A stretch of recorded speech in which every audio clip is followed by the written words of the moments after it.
Hello बच्चों, science की online कक्षा में आपका स्वागत है। पिछले वीडियो में अपने प्रकाश का परावर्तन परावर्तन के बारे में अध्ययन किया था।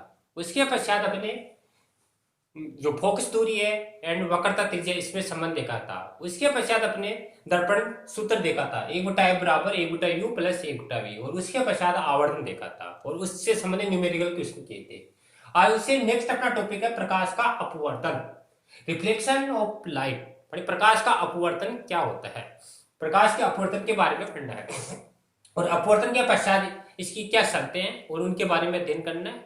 और इसके पश्चात प्रकाश का पूर्ण आंतरिक परावर्तन एंड वर्ण विक्षेपण, ये सब अपन आज अध्ययन करेंगे। तो सबसे पहले देखें प्रकाश का अपवर्तन क्या होता है, रिफ्लेक्शन ऑफ लाइट। परावर्तन में तो क्या था, प्रकाश की किरण एक माध्यम से आई और टकरा के पुनः उसी माध्यम में चली जाती थी। लेकिन अपवर्तन में क्या होता है, जब कोई प्रकाश की किरण एक माध्यम से चलकर किसी दूसरे माध्यम के पृष्ठ पर आपतित होती है तो आपतित होकर पुनः माने उस आपतित होती है या उसमें प्रवेश करती है तो वह अपने मार्ग से क्या हो जाती है, विचलित हो जाती है। इसी घटना को प्रकाश का अपवर्तन कहते हैं। मतलब जब कोई प्रकाश की किरण एक माध्यम से चलकर दूसरे माध्यम के पृष्ठ पर आपतित होकर उसमें प्रवेश करती है तो अपने मार्ग से क्या हो जाती है, विचलित हो जाती है। इसी घटना को अपन प्रकाश का अपवर्तन कहते हैं। कैसे, जैसे मान लो ये है आपका, ये ऊपर वाला फर्स्ट माध्यम है और ये सेकंड माध्यम। और माध्यम दो होते हैं, एक विरल होता है एक सघन। विरल में जैसे एयर है अपना, वायु है वो आती है। सघन में जैसे कांच है या जल है ना, वो या कोई लिक्विड और मान लो, तो वह सघन माध्यम होता है। सघन का मतलब भारी होता है और विरल का मतलब हल्का होता है। तो ये दो माध्यम होते हैं और इन दोनों माध्यमों को ये पृथक करने वाली सतह है, ये सतह के इन दोनों को अलग कर रही है। तो ये कोई प्रकाश की किरण है, जो ही प्रकाश की किरण ये इस सतह पर आपतित होती है, आपतित होने के पश्चात जब किसी दूसरे माध्यम में प्रवेश करती है तो अपने मार्ग से क्या हो जाती है, विचलित हो जाती है। अर्थात इस किरणों को जाना तो चाहिए था इस तरह, लेकिन ऐसे न जाके थोड़ी सी अपने मार्ग से विचलित हो गई। माने अब ये बीच वाली जो किरण है इसको अभिलंब बोलते हैं, अभिलंब की ओर क्या हो गई है, मुड़ गई है। माने इसी घटना को अपन बोलते हैं अपवर्तन। अब जब प्रकाश की किरण अगर विरल से सघन में जाती है तो यह अभिलंब की ओर मुड़ जाती है, और जब प्रकाश की किरण सघन से विरल में प्रवेश करती है तो अभिलंब से दूर उड़ जाती है। अगर ऊपर वाला माध्यम सघन है मान भारी माध्यम है, नीचे वाला विरल है हल्का है, तो जानी तो चाहिए थी इस तरह की है, ऐसे न जाके अभिलंब से दूर हट जाती है, माने काफी दूर हट जाती है। तो आने वाली किरण को आपतित किरण, और जब दूसरे माध्यम में जाएगी उसको अपवर्तित किरण, और बीच वाली अभिलंब किरण। कोण आई को आपतन कोण और कोण आर को बोलते हैं अपवर्तन कोण। इसमें आई और आर इक्वल नहीं होते, जबकि परावर्तन में क्या होते हैं, इक्वल होते हैं। क्योंकि ये या तो अभिलंब की ओर मुड़ेगी या अभिलंब से दूर रखेगी, तो आर या तो छोटा होगा आई से या आर क्या होगा, आई से बड़ा होगा। तो यह आपको इसमें ध्यान रखनी है। अब जो प्रकाश का अपवर्तन है उसके लिए भी दो शर्त है, अगर उन शर्तों का पालन करेगी तो ही प्रकाश का अपवर्तन होगा, वरना प्रकाश का अपवर्तन नहीं होगा। अब वो शर्त क्या है, पहली शर्त है कि आपतित किरण, अपवर्तित किरण और अभिलंब तीनों एक ही तल में स्थित होनी चाहिए। जैसे ये दिख रही है आपतित किरण है, ये आपको अपवर्तित किरण है और ये आपकी अभिलंब है, तीनों एक ही तल में स्थित है। ऐसे नहीं है कि मानिए ऐसे ये आपतित किरण है और ये अपवर्तित किरण है और अभिलंब यहाँ बना दे या अपवर्तित यहाँ बना दे, अलग अलग नहीं होनी चाहिए। आपतित किरण, अपवर्तित किरण और अभिलंब तीनों एक ही तल में स्थित होगी तो ही प्रकाश का अपवर्तन होगा, वरना नहीं होगा। सेकंड नियम है आपतन कोण। आपतन कोण आई, इसको इस आपतन कोण की ज्या, और अपवर्तन कोण कौन सा आर, इसकी ज्या का अनुपात हमेशा क्या रहता है, कांस्टेंट रहता है या नियत रहता है। इसको अपन स्नेल का नियम भी कहते हैं, ये मोस्ट टाइम काफी बार आता है एग्जाम में, इसको बोलते हैं स्नेल का नियम। वैज्ञानिक था कोई स्नेल, उसने दिया था अपवर्तन के लिए स्नेल का नियम। तो एग्जाम में आ जाए आपका स्नेल का नियम क्या है, तो आपको ये बताना आपतन कोण की ज्या व अपवर्तन कोण की ज्या के अनुपात हमेशा स्थिर रहता है, जिसे स्नेल का नियम कहते हैं। ज्या होती है साइन थीटा में और कोज्या होती है कोस थीटा में। अर्थात इसको अपन लिखेंगे माने साइन आई अपोज में साइन आर बराबर नियत अर्थात कांस्टेंट। ये स्नेल का नियम है। आपतन कोण की ज्या, अपवर्तन कोण की ज्या का अनुपात हमेशा क्या रहता है, कांस्टेंट रहता है, नियत रहता है, जिसको अपन स्नेल का नियम कहते हैं। अब ये जो कांस्टेंट है, इस कांस्टेंट को हटाते हैं तब अपन लगाते हैं साइन आई अपोन में साइन आर बराबर न्यू टू वन। न्यू है, ये जो ये वर्ड है इसको बोलते हैं न्यू। या म्यू भी बोलते हैं कई जगह, और इसको बोलते हैं अपवर्तनांक। अपवर्तनांक, अपवर्तनांक। और इसको पढ़ने का तरीका है, जैसे μ2 है, इसको पढ़ेंगे, और जो ये नंबर आ रहा है तो इसको पढ़ेंगे फर्स्ट माध्यम के सापेक्ष दूसरे का अपवर्तनांक। फर्स्ट माध्यम के सापेक्ष सेकंड का अपवर्तनांक, ये इसको पढ़ने का तरीका। और जैसे इसमें देखें तो विरल माध्यम के सापेक्ष सघन माध्यम का अपवर्तनांक, ये आपका स्नेल का नियम है, ये याद रखना। अगर पहला माध्यम आपका वायु है, विरल है, अगर प्रकाश किरण वायु से अगर किसी दूसरे माध्यम में प्रवेश करी है तो उसको अपन बोलते हैं निरपेक्ष अपवर्तनांक। तो ये भी काफी बार एग्जाम में पूछा जाता है, इसका स्क्रीनशॉट ले लेना। इसके पश्चात अपन देखते हैं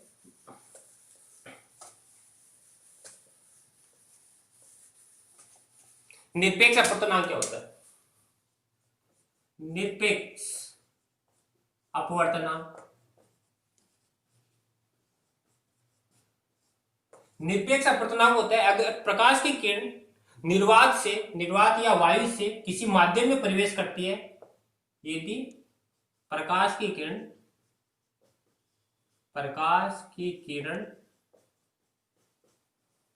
वायु से किसी माध्यम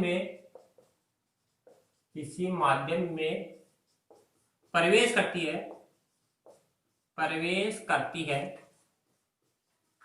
तो इसे निरपेक्ष अपवर्तनांक कहते हैं। तो ये भी आपको याद रखना है, काफी बार भूल लेते हैं। निरपेक्ष अपवर्तनांक किसे कहते हैं? अगर प्रकाश की किरण पहला माध्यम विरल है मानी वायु है या निर्वात है, उससे किसी दूसरा माध्यम मानी सघन होगा, उसमें अगर प्रवेश करती है तो इससे अपन बोलते हैं निरपेक्ष अपवर्तनांक। हमेशा निर्वात के लिए जो म्यू है इसका मान 1 होता है। हमेशा वायु या निर्वात, इसके लिए निरपेक्ष अपवर्तनांक मान म्यू का मान 1 होता है। अब जैसे एग्जांपल के रूप में देखें, ये अगर कोई प्रकाश की किरण है, प्रकाश की किरण जल से किसी कांच में प्रवेश करती है या वायु से किसी कांच में प्रवेश करती है, तो निरपेक्ष अपवर्तनांक क्या होगा? तो इसकी डेफिनेशन ऐसे लिखेंगे, म्यू डब्ल्यू ए का मतलब है वायु से पानी में, वायु के सापेक्ष पानी का अपवर्तनांक। इसको पढ़ेंगे वायु, ए का मतलब एयर है, वायु के सापेक्ष, डब्ल्यू का मतलब वाटर है, पानी का अपवर्तनांक। वायु के सापेक्ष पानी का अपवर्तनांक। तो वायु के सापेक्ष जब पानी का अपवर्तनांक निकालेंगे तो क्या लिखेंगे इसको? वायु में वी ए, वायु में वेग बट्टा, या ऐसे लिख लो इसको, प्रकाश का वायु में वेग अपॉन प्रकाश का जल में वेग। अगर कई बार वेग के रूप में पूछे तो आपको ये फॉर्मूला काम में लेना, वी ए अपॉन में वी डब्ल्यू। और इसको अपवर्तनांक के रूप में पूछे तो अपवर्तनांक में जो बाद में दे रखा है उसको ऊपर लिखना है, मान म्यू ए अपॉन में म्यू डब्ल्यू, ऐसे भी आप लिख सकते हो। अब इसके पश्चात अपन देखते हैं जो प्रकाश का अपवर्तन है, अपवर्तन का दैनिक जीवन में क्या यूज है, उपयोग। ये भी इंपोर्टेंट है, कई बार पूछा जाता है अपवर्तन का दैनिक जीवन में यूज। दैनिक जीवन में उपयोग, तो दैनिक जीवन में पहला उपयोग है इसका, जब सूर्यास्त व सूर्योदय के कुछ समय पश्चात ही दिखाई देता है। पहला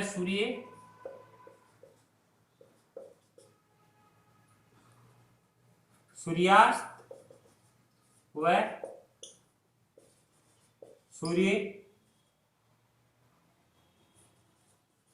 सूर्योदय के कुछ समय पश्चात दिखाई देता है। तो इसमें प्रकाश के अपवर्तन का नियम लागू होता है। मतलब सूर्य है, सूर्यास्त जैसे अस्त होता है उस टाइम, और सूर्योदय जब उदय होता है उस टाइम के कुछ समय पश्चात अपन को दिखाई देता है।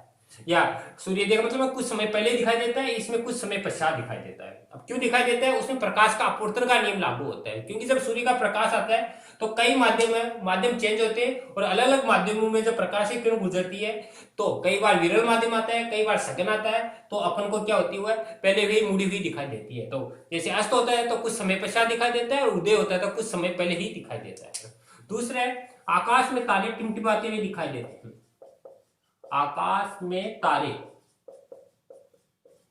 टिमटिमाते दिखाई देते हैं।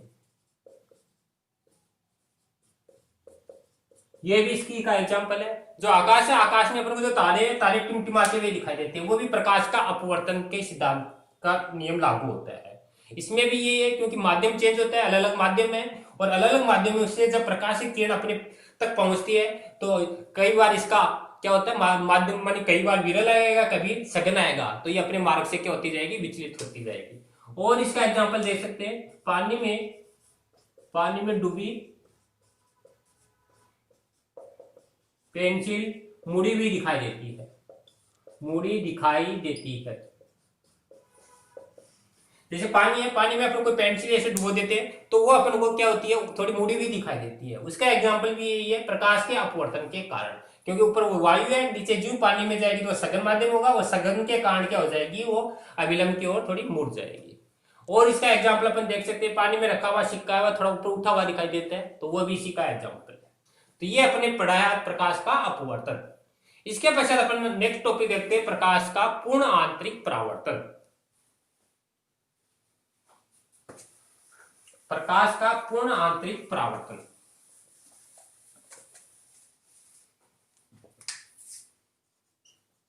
प्रकाश का पूर्ण आंतरिक परावर्तन।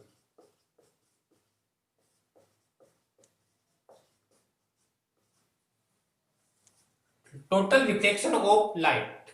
जैसे नाम से स्पष्ट है, जो भी प्रकाश है जब किसी पृष्ठ पर आपतित होता है तो आपतित होने के पश्चात अपवर्तन के बजाय क्या हो जाता है, पूरा का पूरा प्रकाश क्या हो जाता है, परावर्तित हो जाता है। इसी घटना को बोलते हैं प्रकाश का पूर्ण आंतरिक परावर्तन। कैसे? जैसे अपन देखें डायग्राम के रूप में, जैसे ये आपके फर्स्ट माध्यम है, ये सेकंड माध्यम है। अब ये अभिलंब है और ये आपतन कोण है, तो ये आपतित किरण हो गई और ये आपतन कोण बना है इसमें। अब पहली कंडीशन में क्या होगा, जो ही जैसे ये सघन माध्यम है और नीचे वाला है विरल माध्यम। अब जब जो ही सघन से विरल में जाएगी तो अभिलंब से क्या होगी, ये दूर हट जाएगी। पहली कंडीशन ये आर है और ये आई है। सेकंड कंडीशन में क्या करना है अपन को, ये जो आपतन कोण है, इस आपतन कोण के मान में वृद्धि करनी है।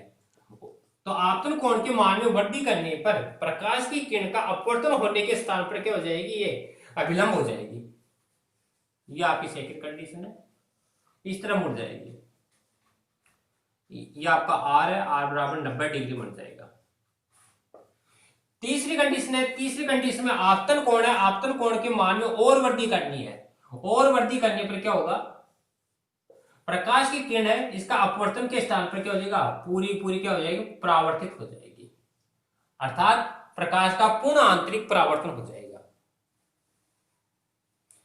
तो इस कंडीशन में, पूर्ण आंतरिक परावर्तन की कंडीशन में आपका जो आई कोण है, इस आई को आई सी बोलते हैं, इसको बोलते हैं क्रांतिक कोण, क्रांतिक कोण।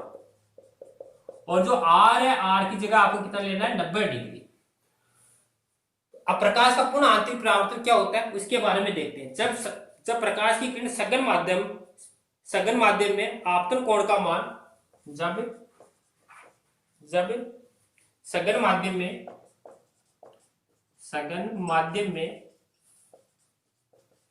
आपतन कोण का मान, आपतन कोण कौन सा है, आई, आपतन कोण आई का मान, आपतन कोण का मान बढ़ाया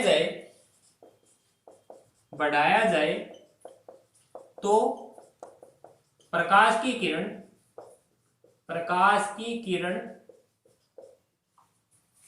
अपवर्तन के स्थान पर पूर्ण रूप से उसी माध्यम में परावर्तित हो जाती है, परावर्तित हो जाती है। इसी घटना को पूर्ण आंतरिक परावर्तन कहते हैं, पूर्ण आंतरिक परावर्तन कहते हैं। तो ये इसकी डेफिनेशन है। जब प्रकाश की किरण किसी सघन माध्यम में आपतन कोण या आई आपतन कोण का मान बढ़ाया जाए, पर इस आपतन कोण का मान बढ़ाना है, पर इसके इधर पास में लाओगे तो छोटा होगा, लेकिन दूर करोगे तो क्या होगा, बड़ा होगा। आपतन कोण का मान बढ़ाया जाए तो प्रकाश की किरण अपवर्तन के स्थान पर, दूसरा माध्यम में इसमें अपवर्तन हो रहा है, अपवर्तन के स्थान पर क्या होता है, पूर्ण रूप से उसी माध्यम में, जैसे पहला माध्यम है या ऊपर वाला फर्स्ट माध्यम और सेकंड माध्यम, पूर्ण रूप से उसी माध्यम में क्या हो जाती है, परावर्तित हो जाती है। इसी घटना को क्या बोलते हैं, पूर्ण आंतरिक परावर्तन कहते हैं। अब इसके लिए ये शर्त है दो, अगर इन दो शर्तों का पालन करेगी तभी प्रकाश का पूर्ण आंतरिक परावर्तन होगा। अगर पहली शर्त क्या है, प्रकाश सघन से विरल में गुजरना चाहिए,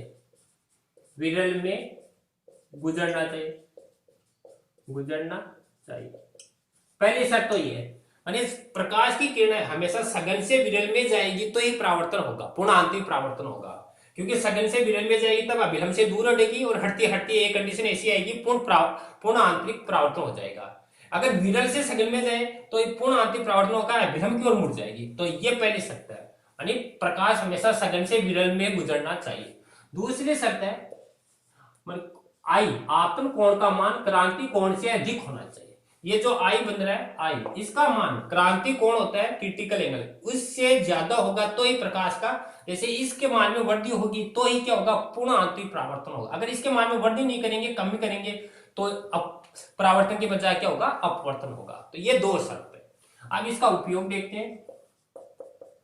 उपयोग पूर्ण आंतरिक परावर्तन, पहला है प्रकाशीय तंतु में,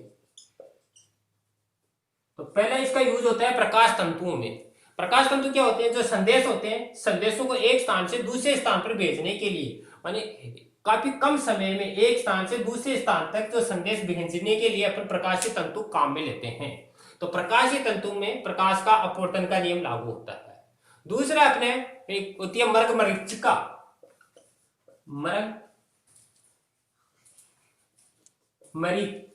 में मर्ग मरीचिका क्या होती है, जब रेगिस्तान है, गर्मियों के दिनों में रेगिस्तान में क्या होता है कि पानी नहीं होता, वहां पर जो भी जीव जंतु होते हैं वो पानी की तलाश में क्या करते हैं, उस पेड़ की परछाई है अपन को पानी के रूप में नीचे की ओर दिखाई देती है, लेकिन वहां पर कोई परछाई नहीं होती है, तो उसको वह मर्ग मरीचिका कहते हैं। तो मर्ग मरीचिका के रूप में इसका उपयोग किया जाता है। प्रकाशीय तंतु में इसका यूज किया जाता है। हीरे का चमकना, हीरा अपन को बार बार चमकता हुआ दिखाई देता है, वो भी पूर्ण आंतरिक परावर्तन का नियम लागू होता है। तो प्रकाशीय तंतु, मर्ग मरीचिका, हीरे का चमकना, किसी कांच की नली का चमकना, कांच में आई दरार का चमकना, सब प्रकाश का पूर्ण आंतरिक परावर्तन के नियम लागू होते हैं। इसके पश्चात अपना नेक्स्ट टॉपिक पढ़ते हैं, वर्ण विक्षेपण। प्रकाश का वर्ण विक्षेपण।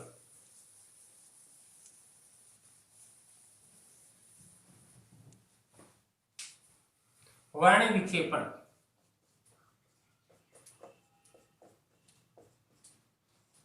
देखो, वर्ण विक्षेपण क्या होता है, वर्ण विक्षेपण होता है जब सफेद प्रकाश की किरण, सफेद प्रकाश की किरण किसी प्रिज्म पर आपतित होती है तो वह अपने अवयवी रंगों में विभक्त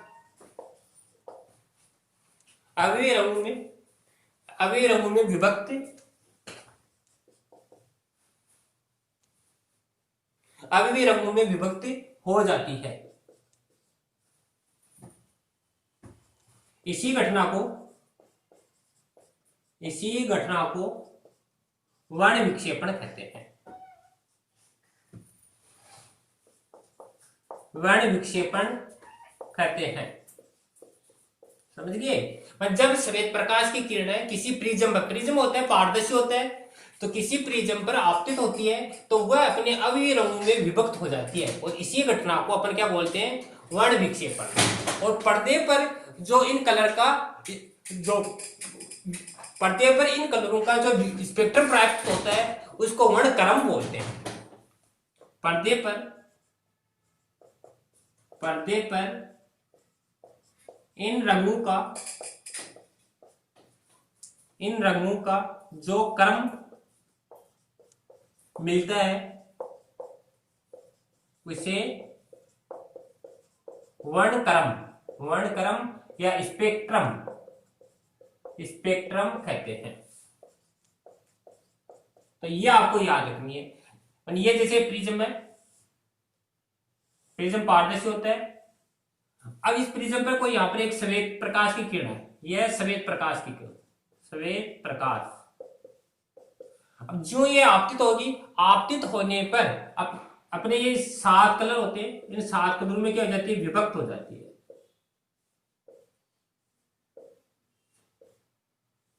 ऐसे 7 कलर।